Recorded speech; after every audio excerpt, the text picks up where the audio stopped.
Good morning students. Welcome to e-learning classes. Let's continue chapter 2nd of maths of class 8th, that is linear equations in one variable. Today we will solve remaining sums of exercise 2.4. Sixth sum. There is a narrow rectangular plot reserved for a school in Mehuli village. The length and breadth of the plot are in the ratio 11:4. At the rate ₹100 per meter, it will cost the village panchayat ₹75,000 to fence the plot.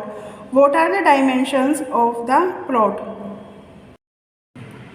Students, in this sum, there is a rectangular shaped plot and the ratio of length and breadth is given 11:4 and the rate of plot is per meter 100 rupees and it will cost, जिसका total cost है ₹75,000 to fence the plot को fencing करने के लिए means उसकी boundary को fence करने के लिए पंचायत को 75,000 रुपीज़ दिए गए मीन्स टोटल कॉस्ट हुआ 75,000 rupees. What are the dimensions of the plot? So हमें यहाँ पर प्लॉट्स की लेंथ एंड ब्रेथ फाइंड करना है. Solution of sixth sum. Length ratio breadth that is given 11:4. Let the length be 11x. हमने suppose किया है कि लेंथ 11x है एंड ब्रेथ 4x है एंड यूनिट हमने यूज़ किया है metres. Perimeter, as you know that the perimeter of rectangle as 2 length plus breadth. So we will use this formula. We find the perimeter of rectangular plot is 30x. Students, यहाँ पर हमने perimeter का formula use किया है, perimeter of rectangle का formula use किया है and we find perimeter of rectangular plot as 30x. Now cost of fencing is equals to ₹100 multiply 30x. क्योंकि क्वेश्चन में दिया है 1 मीटर का कॉस्ट 100 रुपीज़ है. सो 30x मीटर का कॉस्ट है 3000x rupees.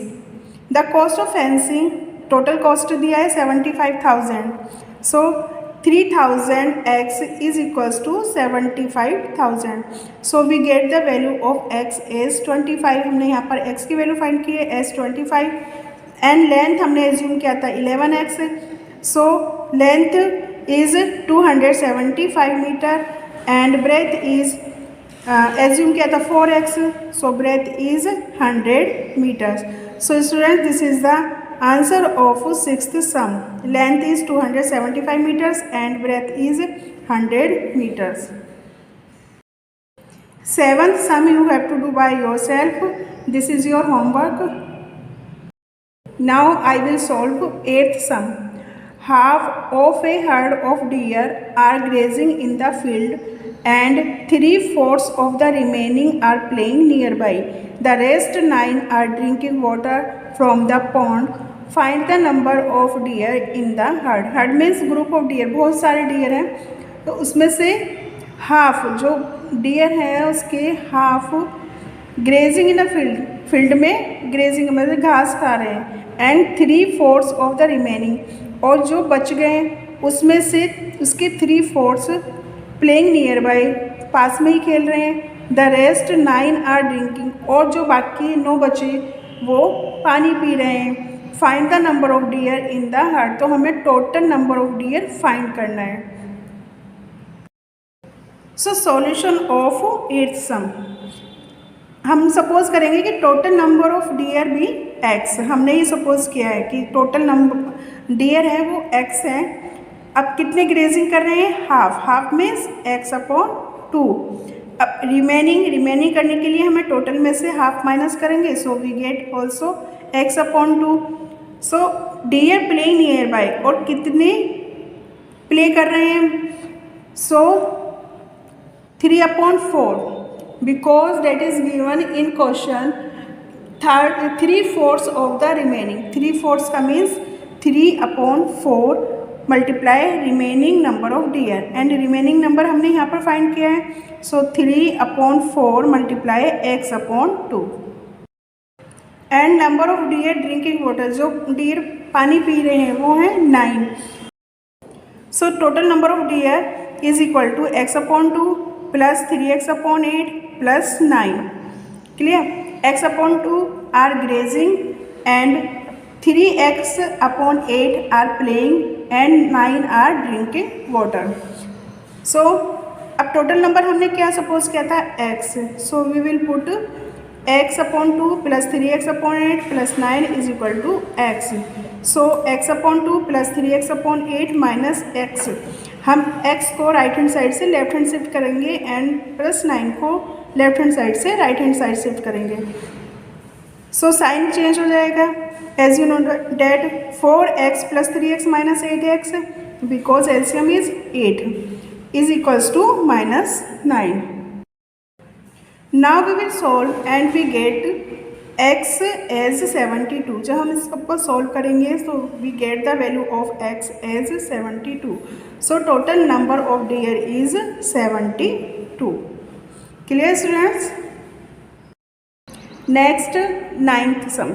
A grandfather is 10 times older than his granddaughter. He is also 54 years older than her. Find their present ages. So students, इस सब में ग्रैंडफादर है और ग्रैंडडॉटर है. ग्रैंडफादर ग्रैंडडॉटर से 10 टाइम्स ओल्डर मीन्स बड़े हैं. और दूसरी कंडीशन दी है कि he is also 54 years older than her, और वह डॉटर से ग्रैंडडॉटर से 54 ईयर्स ओल्डर है. ओल्डर मीन्स बड़े हैं. Find their present age. तो हमें ग्रैंडफादर एंड ग्रैंडडॉटर दोनों की ही एज फाइंड करनी है. सो सॉल्यूशन ऑफ 9th सम. Let the present age of granddaughter be x years. हमने ग्रैंडडॉटर की एज x ईयर्स सपोज की है and grandfather age is 10x years, क्योंकि क्वेश्चन में ही दिया था कि 10 टाइम्स ओल्डर है. जब टाइम्स होगा तो we will multiply 10 by x. So grandfather's age is 10x years. Present age of daughter plus 54, क्योंकि इसकी एज कितनी है 54 is equals to grandfather's as.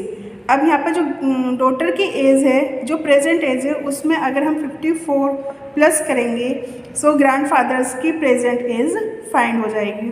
So x plus 54 is equals to 10x, क्योंकि हमने यहाँ पर फाइंड किया है 10x is equal to x plus 54. Now we will solve this equation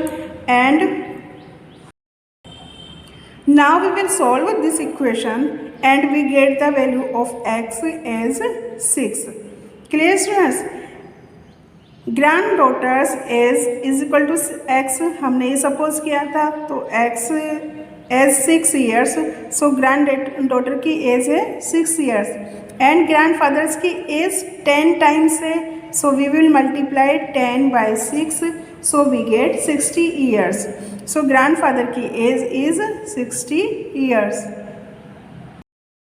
Thus, granddaughter age is 6 years and grandfather age is 60 years. So this is the solution of 9th sum. And students, हम ये answer को check भी कर सकते हैं कि this is right और wrong. जैसे हमने प्रीवियस एक्सरसाइज में चेक किया था कि हम इक्वेशन में x की वैल्यू पुट करेंगे. So we get left hand side 10x as 60 when we multiply 10 by 6. Left hand side हमें 60 फाइंड होगा and right hand side also 60. 6 plus 54. So दोनों साइड्स इक्वल हैं. So answer is right. Students, 10th sum you have to do by yourself. So this is your homework. So exercise 2.4 has completed. We will solve exercise 2.5 in next video. Thank you.